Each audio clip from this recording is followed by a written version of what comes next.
Hello mga kapatid! Today's video, magluluto ako ng gulay ng ampalaya.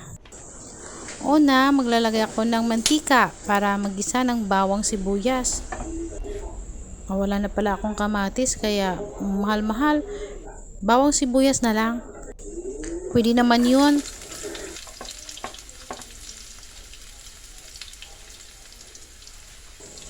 Ito kasi doon yung paborito ng mga kapatid ko, ampalaya. Kaya dinamihan ko na rin ng ampalaya kasi hanggang mamaya na to.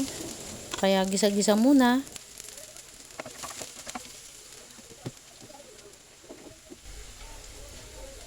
Ito kasi igasa natin yung baboy. Nilagyan ko na doon ng asin ng baboy ha. Maya-maya magagamit tayo ng Knorr cube na pork po. Yan na mga kapatid. Lulutuin muna natin yung baboy at saka pag na medyo na siya, nagisa na, dagdagan natin ng tubig.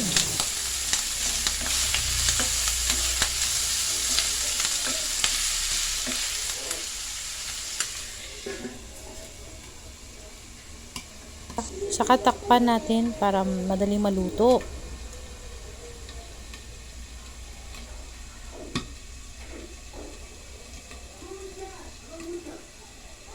Siya nga pala, ito naglalagay ako ng Knorr cube pork. So, hinati ko lang siya muna.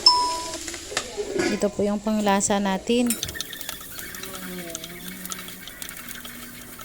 Halo-haloin natin para mahalo po yung lahat ng lasa. Lagyan ng tubig para medyo may sabaw at saka maluto yung baboy. At saka 2 itlog.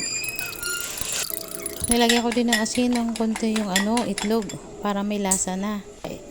Iset aside muna habang nagluluto pa yung baboy. Ito na, dinagdag ko na yung ampalaya. Tsaka halo-haluin.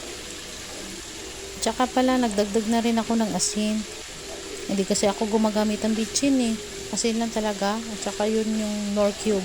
Pwede na yun.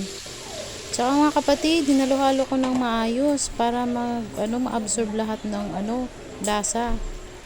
Ito na yung last na na ingredients natin. Ingat mga kapatid sa pag-uwi. God bless you. See you later.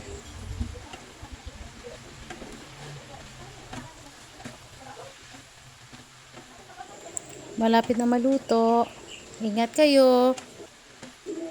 Thank you for watching.